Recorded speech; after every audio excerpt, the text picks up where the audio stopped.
Hello friends, I am back to continue our session on organic chemistry. In the last session we had discussed the saturated hydrocarbons, that is alkanes. We discussed the method of preparation of alkanes and the different properties of alkanes. Now today we are going to discuss the unsaturated hydrocarbons. Yes, unsaturated hydrocarbons are alkenes and alkynes. Now we will study both these simultaneously, means when I am explaining I will do a comparative study of alkenes and alkynes. Okay, but when we are writing the reactions we will write them separately so that it is easier for you to understand and remember. So that is the trick to remember these alkenes and alkynes. You have to remember them by comparison. Okay. Now as you know, the general formula of alkenes is CnH2n and general formula of alkynes is CnH2n minus 2, right.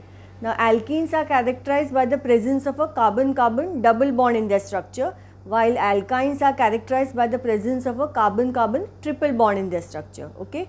Now the first few members of the alkenes, that is a homologous series of alkenes. The first in the series will be ethene, then you have propene, then you have butene, then pentene. Okay. And from butene onwards isomers will be there, that we have seen in isomerism, that is but1ene, but2ene, then in pentene also pent1ene, pent2ene, like that, right.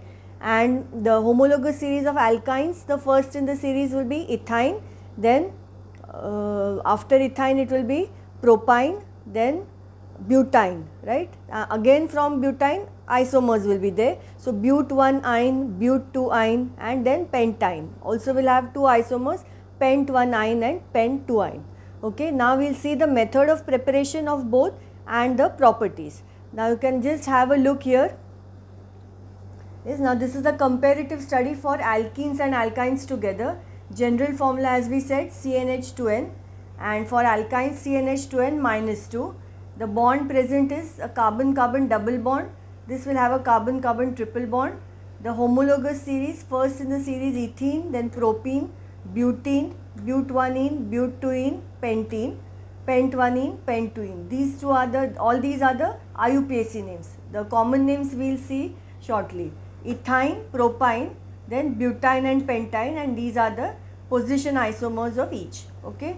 Now coming to the method of preparation. Now alkenes are prepared by dehydration of alcohols. Now this is an important reaction.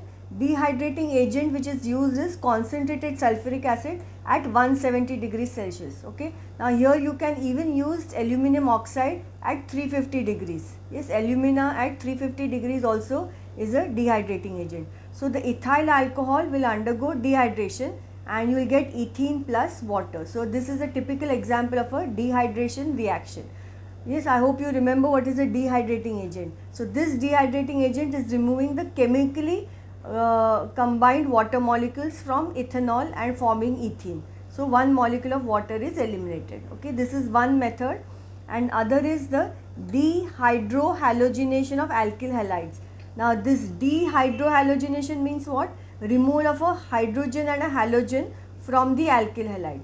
Now this is what ethyl bromide is, or bromoethane. You have to revise the IUPAC and common names again. Okay, ethyl bromide in presence of alcoholic potassium hydroxide. Now these conditions are very important. It is alcoholic, means you prepare KOH solution in alcohol, then it becomes alcoholic. So you boil it and then you will get ethene plus KBr plus H2O. Okay. So from this ethyl bromide, one atom of hydrogen and one atom of bromine is being eliminated. Okay. So this is a typical dehydrohalogenation of alkyl halide. Okay. Now simultaneously you see the methods of preparation for alkynes by hydrolysis of calcium carbide. Now this particular reaction give 5 stars. This is asked every year in the board. Yes, calcium carbide CaC2 plus 2 molecules of water will give you ethyne plus calcium hydroxide. So this reaction is the laboratory method for preparation of ethyne. Now this calcium carbide is a covalent compound. Okay, that is why it is CaC2. Okay, and second is again by dehydrohalogenation, similar to alkenes but of 1,2-dibromoethane. So this is 1,2-dibromoethane plus alcoholic KOH will give you ethyne plus 2 KBr plus 2 H2. Okay. So these are the lab methods for preparation of alkenes and these are for alkynes. So these reactions are very, very important. Okay, reactions are generally asked like how will you convert the following, say ethanol to ethene. So then you have to give all conditions, or ethyl bromide to ethene. So all conditions are important. Okay, so this is a way to remember the reactions in a simple manner. Now the type of reactions we discussed, all unsaturated hydrocarbons undergo addition reactions. Yes, why?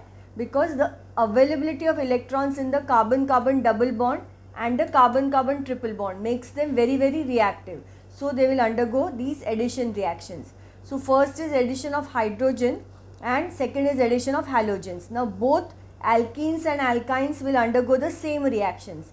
Okay, addition of hydrogen is also called as catalytic hydrogenation because it takes place in presence of a catalyst such as nickel, platinum or palladium. If you remember in last year 9th standard, in the hydrogen chapter you had that hydrogenation. Yes, in uses of hydrogen, it's the same reaction. Yes, so alkenes, so example ethene, the addition of hydrogen will take place across the double bond. Yes, and you will get ethane. Okay, reactions we will see subsequently, just try to understand the explanation. And for alkynes, the addition will take place in two steps. First, the alkyne, that is ethyne, will get converted to ethene, yes, by addition of hydrogen, and then ethene will further get converted to ethane. Okay, so two steps this will come because there is a triple bond, so triple has to get converted to double and then double to single. Okay, and second is addition of halogens, which is called as halogenation reaction. Now here chlorine and bromine will react with quite efficiently, but iodine, the reaction is less, iodine is less reactive, so the reaction is very slow. And fluorine, if you remember, fluorine is very, very reactive, so reactions with fluorine are generally explosive. Yes, so the reaction will not take place, means they are not conducted in the laboratory. Okay, so that is addition of halogens. So now we will have a look at the next part. Okay, now coming to the unsaturated hydrocarbons, that is alkenes. Yes, now alkenes, as you know, they are unsaturated aliphatic hydrocarbons containing carbon-carbon double bond in their structure. Okay, that is the molecule. Now this, you should remember this. Now alkenes are known as olefins. Now what were alkanes known as? Yes, very good, paraffins. Yes, so alkenes are known as olefins because this word olefin in Latin means oleum, that's oil, and ficere means to make. Now these alkenes have a tendency to form oily products on treatment with halogens such as bromine and chlorine, hence they are known as olefins. Okay, so this can be asked for 1 mark for as a give reason. Now we have seen that alkenes are more reactive than alkenes. Why? This is very important. The availability of electrons, just now I explained, availability of electrons in the carbon-carbon double bond. Now this double bond is also called as the olefinic bond. Yes, will make the alkenes more reactive than alkanes. Now similarly, alkynes will be more reactive than alkenes. Why? Because the availability of electrons in the carbon-carbon triple bond. Okay, so these you should remember for 1 mark each. Now we are seeing the homologous series of alkenes. Now earlier we have seen the common name and IUPAC name. Now this is together here again, so that you remember it properly. Now this is the molecular formula, structural formula, common name and IUPAC name. Okay, so the first in the series is ethene, is CH2 double bond CH2, common name is ethylene, ethene, IUPAC name. Now this is the second in the series, CH2 double bond CH3, propylene, propene, CH2 double bond CH single bond CH2 CH3, 1 butylene, but1ene. Similarly, this is 2 butylene, but2ene, then 1 pentylene, pent1ene, and 2 pentylene, pent2ene. Okay, so this you should remember because many times give the common name of ethene. So don't get confused, it's ethylene. So this part can come for choose the correct option, fill in the blanks, match the columns, etc. So this is important. Okay, now we'll have a look at the next part. Now coming to the electronic structure and the structural formula of ethene is, that is the double bond is between the two carbon atoms. So the cross indicates electrons of carbon. So this is 2 pairs of electrons are shared between the carbon atoms and 1 pair of electrons between carbon and hydrogen. Dots indicate electrons of hydrogen. So this is the structural formula, C double bond C and H. Okay, this is the condensed structural formula. So two carbon atoms are linked by a double covalent bond, which is formed by the sharing of two pairs of electrons between the two carbon atoms. Each carbon atom is attached to two hydrogen atoms by single covalent bonds. So these are the single covalent bonds and this is the double covalent bond. So total there are 4 CH single covalent bonds and 1 C double bond C double covalent bond in its molecule. Okay, so this is the structural formula and the electronic structure of ethene. Now coming to the preparation of ethene. Now just now I explained the dehydration of alcohols. Okay, so that is very important, give 5 stars to this. So this is ethanol. Now I have drawn here the branch structural formula. If you want you can write C2H5OH also, that is fine, or CH3CH2OH also. Okay, both are correct. So this in presence of concentrated sulfuric acid at 170 degrees or alumina at 350, both act as a dehydrating agent. Yes, so this will give you ethene plus H2O. Okay, clear? Now this is a dehydration reaction which involves elimination of the elements of water from alcohol. Yes, this is the definition for dehydration. And what is the role played by these? Concentrated sulfuric acid and alumina will act as dehydrating agent. Now to purify ethene you generally pass it through sodium hydroxide solution, which will remove carbon dioxide and SO2 impurities formed by the oxidation of the hot acid. Now sometimes they can ask you for give reason. Yes, why, explain why ethene is passed through NaOH. So this is important. And you know all gases, all these ethane, ethyne, all will be collected by downward displacement of water. Yes, why? Because they are lighter and they are insoluble in water. Okay, so they are collected by downward displacement of water. Okay, is it clear? This is important. Now we'll have a look at the next method. Now the second lab method is by dehydrohalogenation of alkyl halides. Now this is important. Dehydrohalogenation involves what? Elimination of hydrogen halide. One atom of hydrogen and one atom of halogen. So ethyl bromide and hot concentrated alcoholic KOH will react to give ethene. So the conditions are very important. Yes, so ethyl bromide, again I have drawn the branch structural formula. IUPAC name bromoethane plus alcoholic KOH, boil, you will get ethene plus KBr plus H2O.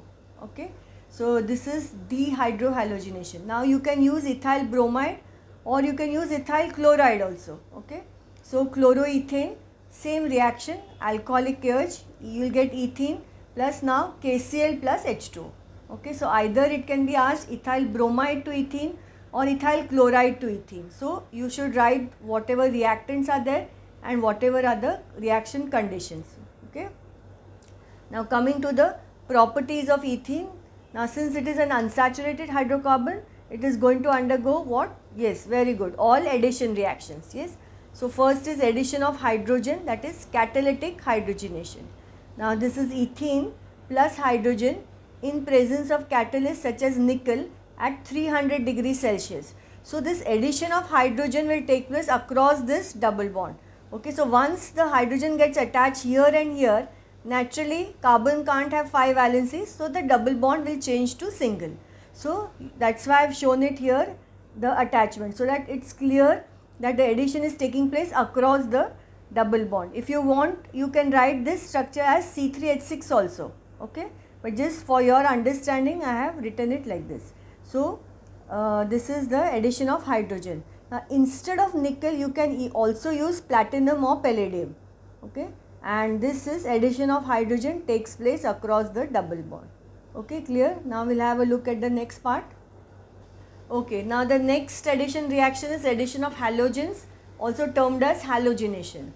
Now halogens such as chlorine and bromine is when they are passed into a solution of ethene in an inert solvent like carbon tetrachloride, they will form 1,2-dichloroethane and 1,2-dibromoethane depending upon whether you are using chlorine or bromine respectively. Now reaction with iodine is slightly difficult. So this is a reaction, ethene is plus chlorine. Now same principle you have to remember, addition of chlorine across the double bond. So CH2, you put one Cl here, one Cl here. Naturally, the double bond will get converted to single bond. Okay. So now you can name this. We have done IUPAC nomenclature. So this will be 1, 2, only 2 carbon atoms. So 1, 2 dichloroethane, and this is the common name, ethylene dichloride. Okay. Now similarly, bromine, ethene plus bromine in presence of CCl4 inert solvent, addition of bromine across the double bond. So CH2 Br, single bond CH2 Br. So this will become 1, 2 dibromoethane. Okay, also called as ethylene dibromide. This is the common name, this is the IUPAC name. Now here you have to understand that this particular reaction, there is a color change in this. Color of bromine, you all know, it is reddish brown in color. So when you are passing the ethene gas through bromine and CCl4, this reddish brown color of bromine gets discharged. Gets discharged means what? Becomes colorless. And that is a characteristic test for unsaturation. Unsaturation means double bond or triple bond. So this is an important test, chemical test below this. That's why I have written bromine solution in CCl4 is reddish brown in color. When added dropwise to ethene, the reddish brown color of bromine is discharged, that is turns colorless. This serves as a test for unsaturation. Okay, so either you can be asked the test or sometimes state the observation is that ethene is passed through bromine in CCl4. So what will be your observation? Reddish brown color of bromine is discharged, that is turns colorless. Okay, clear? Now with iodine it reacts but with difficulty. So with iodine the 1,2-diiodoethane is formed. Okay, but the reaction is very slow. Clear? Now we'll have a look at the next part. Okay, now the last part, that is the uses of ethene.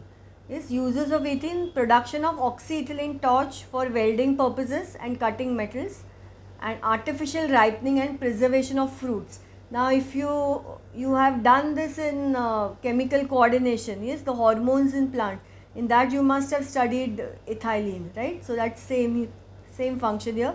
Artificial ripening and preservation of fruits, and catalytic hydrogenation used in hardening of oils. Okay. So that completes the ethene part. Now we'll discuss the alkynes part, because in comparison I had explained both the alkenes as well as alkynes. So we'll discuss now, you will note down the unsaturated hydrocarbons, that is the alkynes. So this is the general formula of alkynes: CnH2n minus 2. Okay. Now they are what? They are unsaturated aliphatic hydrocarbons, means straight chain, containing carbon-carbon triple bond in their structure. This by now you already know. Now again, this with what I explained, alkynes are more reactive than the corresponding alkenes. So what will be your answer? The availability of electrons in the carbon-carbon triple bond now. Okay, it's very important. This comes for 1 mark. That is the acetylenic linkage. This triple bond is also called as the acetylenic linkage. Makes the alkynes more reactive than alkenes, corresponding alkenes. Okay. So we'll have a look at the next part now. Now we'll have a look at the homologous series of alkynes. Again, earlier when we were discussing common names and IUPAC names, we have discussed this, but this is all together here so that it's easier for you to remember. So first in the series, C2H2, CH triple bond CH, acetylene is the common name, ethyne IUPAC name. Next is propyne.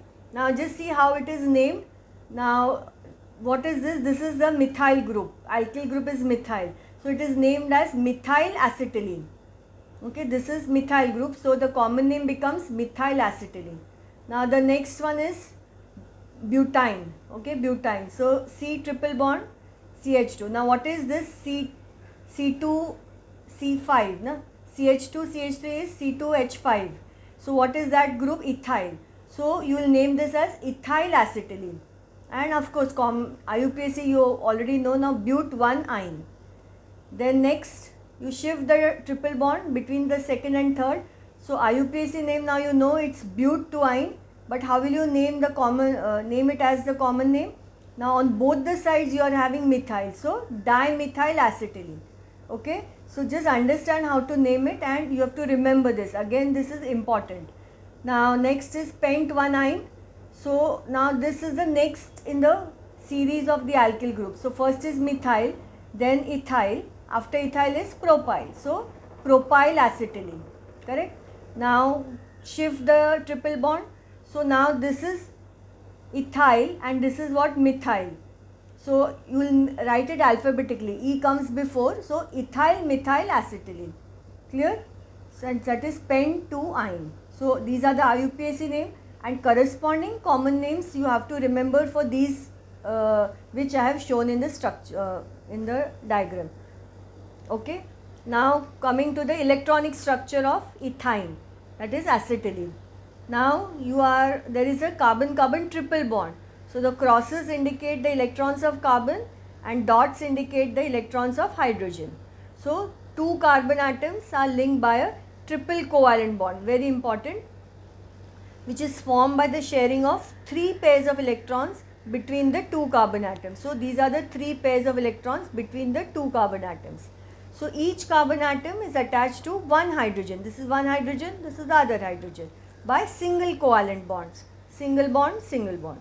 So total there are 2 single CH covalent bonds and 1 triple covalent bond in the molecule. Okay, clear? So this is our electronic structure. Now we'll have a look at the next part. Okay, now we'll have a look at the methods of preparation of ethyne. Now lab method which we had discussed earlier using calcium carbide. So this is how calcium carbide is written, CaC triple bond. It's a covalent structure. Okay, so that is why CaC2 plus 2H2O, cold water will give you ethyne plus calcium hydroxide. Okay. Now this cold water is added dropwise through a thistle funnel into a conical flask containing calcium carbide at room temperature. Now this is a hydrolysis reaction taking place to liberate ethyne.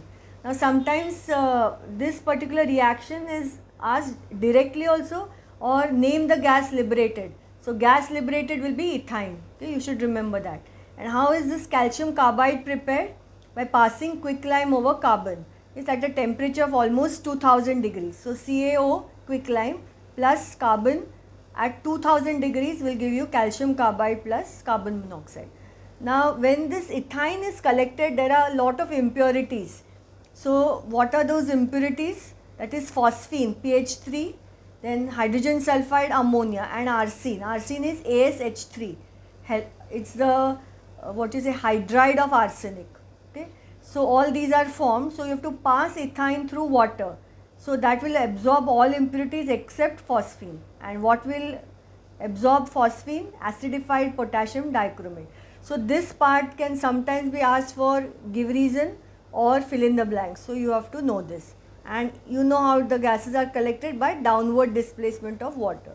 So this is one method, that is the using calcium carbide. Now this is very important. Either the reaction is asked or some question on calcium carbide every year is there in the paper. Okay. And second is using 1,2-dibromoethane. That is the dehydrohalogenation we saw of 1,2-dibromoethane. So this is 1,2-dibromoethane. Alcoholic KOH, boil, you will get ethyne plus 2 kBr plus 2H2O. Okay. So 1,2-dibromoethane is reacting with hot concentrated alcoholic potassium hydroxide to form ethyne. And what is this type of reaction? Dehydrohalogenation reaction. Okay. So we'll have a look at the next part now. Okay, now coming to the properties of ethyne. Now it is going to undergo addition reactions. Why? Because it is an unsaturated hydrocarbon. Yes. And you have to remember that availability of electrons in the carbon-carbon triple bond is making it more reactive. Now ethyne will react with hydrogen in presence of nickel as the catalyst at 300. In the first step, the addition of hydrogen will take place across this triple bond, right? So you will attach the hydrogen here and here. So naturally now carbon can't have 5 valencies, so the triple bond will get converted to double bond. So in the first step you are getting ethene. Again the hydrogenation will take place in presence of catalyst, and then you will get the saturated hydrocarbon, that is the ethane. Okay. So this is taking place in 2 steps. So ethyne will first form ethene, ethene will form ethane. If you remember in alkenes, we started from here because ethene so plus hydrogen and gave you ethane. Okay, so that is why the benefit of studying this in comparison, that's why I showed you the chart at the start itself. So if you study by comparison, it's easier for you to remember. So platinum or palladium can also be used as a catalyst. Addition of hydrogen takes place across the triple bond. First stage ethene, second stage ethene. Okay.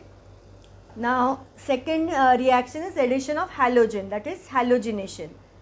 So halogens like chlorine and bromine passed into a solution of ethyne in again carbon tetrachloride. So corresponding you will get 1,2-dichloroethene and 1,2-dibromoethene in the first stage, right? And further halogenation you will get the tetrahalogenated product. So what is the tetrahalogenated product? We'll see. Now with iodine, since the reaction is less reactive, only you will get the di-substituted product. So I'll just explain this. Now with chlorine, see the reaction, this is ethyne plus chlorine. So first triple is getting converted to double bond. Again you have to remember the same principle, addition of halogen across the triple bond. So this you are getting what? 1,2-dichloroethene. Okay. Now again plus chlorine will give you the tetra substituted product. So there are 4 chlorines, right? So you remember we had studied this in nomenclature, 1,1,2,2 tetrachloroethane, and these are the common names which I have written in brackets. Okay, is it clear? So this reaction is important. Now we'll see the next part. Okay, now continuing with the addition reactions with halogens with bromine. Now ethyne plus bromine in presence of CCl4, again the triple will get first converted to double. So you are getting 1,2-dibromoethene, and this is the common name. Further halogenation you will get the tetra substituted product. So 1,1,2,2 tetrabromoethane. Okay, is it clear? Now again with bromine, that same what we discussed in alkenes chemical test. So the reddish brown color of bromine is discharged. That is a test for unsaturation. So this will be shown by both alkenes as well as alkynes, but with alkanes this test will be negative. Okay, clear? Now coming to iodine. Now ethyne will react with iodine with difficulty, giving only acetylene diiodide, means only the di-substituted product is formed. So it is taking place only till this. So ethyne plus iodine in alcohol will give you 1,2-diiodoethene. Okay, that is acetylene diiodide. Clear? So with that we complete the properties. Now coming to the uses of ethyne. Now this, give 5 stars to this, very very important, asked every year. Acetylene is commonly used for welding purposes, because acetylene means ethyne burns in excess air with a brilliant white flame forming carbon dioxide water vapor with the liberation of a large amount of heat, means it is an exothermic reaction. So then after this you have to write this equation, 2C2H2 plus 5O2 gives you 4Ca2 plus 2H2 and exothermic. Now when it is burning like this, it produces a flame that is called as an oxyacetylene flame, which has a temperature of 3500 degrees Celsius. So at such a high temperature, naturally you can easily weld and cut the metals. That is why acetylene is commonly used for welding purposes. Okay, is it clear? Now we'll have a look at the next 2 uses. Okay, then next use is in artificial ripening and preservation of fruits, that is common use, and in the manufacture of organic compounds like acetic acid, used in manufacture of vinegar, acetylene dichloride as a solvent, oxalic acid for removing ink stains. Okay, so these were the uses for ethyne. Now with that we complete the part of ethyne. Yes, so today we have seen unsaturated hydrocarbons, that is alkenes as well as alkynes, and I'll suggest that you do the comparative study so that it is easier for you to understand. Reactions you write down as I have given you, one after the other, but when you are learning the reactions, you study them as per the first slide which I had shown. Okay, so with that we complete the alkanes, alkenes and alkynes. Now in the next session we will do alcohols and carboxylic acids. So till then, happy studying, stay safe and healthy in the house. Thank you.